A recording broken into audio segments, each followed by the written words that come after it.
ہمارا ایمان صاحب ہم گناہ گاروں کا اس بات پہ ہوتا ہے کہ صاحب طاقت بہت ہو. جیسے آج ہم بات کرتے ہیں نا صاحب، ہماری پہلے اکانومی مضبوط ہو جائے، ہماری جو ہے مطلب عسکری طاقت مضبوط ہو جائے، اس کے بعد ہم بات کریں گے صاحب دنیا کی طاقتور ترین قوموں سے. وہاں تو معاملہ ہی نہیں تھا.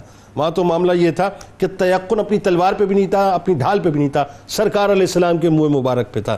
ذرا بتائیے کہ شجاعت بھی ہے، بہادری بھی ہے، سب کچھ ہے، لیکن جنگ کی کامیابی کا راز جب بھی جانا خالد بن ولید رضی اللہ تعالیٰ عنہ نے سرکار علیہ السلام کے منہ مبارک میں جانا. بتائیے ذرا.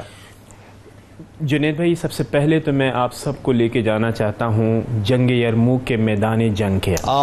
15 ہجری ہے اور حضرت خالد بن ولید رضی اللہ تعالیٰ عنہ اپنے گھوڑے پر سوار ہیں اور آپ کے سامنے ساسانید جرنیل نستور نامی موجود ہے. اسی مہم کے دوران اچانک ایسا ہوتا ہے کہ گھوڑے کو ٹھوکر لگتی ہے اور آپ نیچے چلے جاتے ہیں اور آپ کی جو قلنسوہ ہے، جو ٹوپی ہے، وہ بھی گر جاتی ہے. اب نستور سامنے کھڑا ہوا ہے، آپ بالکل right in the heart of the battle field ہیں. دشمن آپ کو قتل کر سکتا ہے، مسلمانوں کو شکست ہو سکتی ہے، لیکن جب وہ ٹوپی گرتی ہے خالد بن ولید نہ اپنی جان کی پرواہ کرتے ہیں، نہ کسی اور چیز کی پرواہ کرتے ہیں، اور بلند آواز میں لوگوں سے پوچھتے ہیں بھائی وہ ٹوپی کہاں ہے، وہ ٹوپی مجھے چاہیے. اور تھوڑی دیر کے بعد وہ ٹوپی آپ کو ملتی ہے اور آپ فوراً اس ٹوپی کو اپنے سر پر سجاتے ہیں، واپس بیٹل فیلڈ میں آتے ہیں. نستور قتل کیا جاتا ہے، مسلمانوں پہلوان تھا، جی پہلوان تھا، اور اس کے بعد مسلمانوں کو فتح ملتی ہے.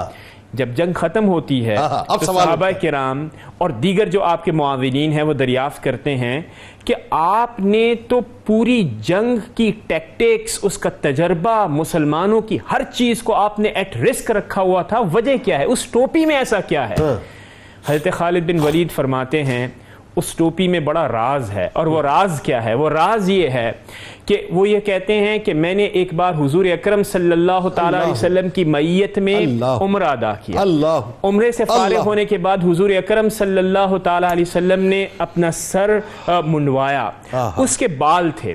میں نے یہ دیکھتا ہوں، اور جنید بھائی ذرا غور کیجئے گا کہ میں یہ دیکھتا ہوں کہ صحابہ کرام کی قطاریں لگی ہوئی ہیں، ایک دوسرے سے آگے بڑھنے کا جذبہ ہے کہ کسی نہ کسی طرح سے کسی نہ کسی کو بال مل جائیں. اللہ. آپ فرماتے ہیں کہ اس کو آپ اس سے غور کیجئے کہ یہ وہ محبت تھی صحابہ کی کہ جب آپ کے جسم مبارک سے جب آپ وضو فرماتے تو جو پانی مس ہو جاتا اسے زمین پر گرنے سے پہلے صحابہ کرام انہیں اپنے ہاتھوں میں لیتے، اپنے جسموں پر مل لیتے، اور جس کو نہیں ملتا تری حاصل کرتا جسم ایگزیکٹلی دوسرے سے لے لیتا. بالکل اسی طرح کا سینیریو آپ کھینچتے اور آپ فرماتے ہیں کہ ہر ایک صحابی دوسرے سے بال لینے کی کوشش میں ہے. میں نے بھی اسی قطار میں لگا، مجھے بھی بال ملے آپ کی پیشانی مبارک کے. اللہ، اور پیشانی مبارک کے. پھر آپ فرماتے ہیں کہ میں نے انہیں محفوظ کرنے کے لیے اپنی ٹوپی میں سلوا لیا، اور پھر میں جب وہ ٹوپی پہنتا کسی بھی میدان جنگ میں جاتا میں اسی کی برکت سے فتح مجھے ملتی. میں ہمیشہ فتح. ڈاکٹر صاحب آپ کلام کیجئے یہ واقعہ، اور آپ بتائیے ایک اور واقعہ بھی نا، کیا آپ کی زوجہ محترمہ جو ایک جنگ میں آپ کی ٹوپی لے کے آئی تھی، بتائیے ایک سوال کا مجھے جواب دے دیں. کیا قرآن میں کہیں لکھا ہے کہ اس طرح سے ٹوپی میں بال سجانے ہیں، یا سرکار علیہ السلام نے کہیں بتایا کسی حدیث میں کہ میرے بال مبارک ٹوپی میں سجا لو؟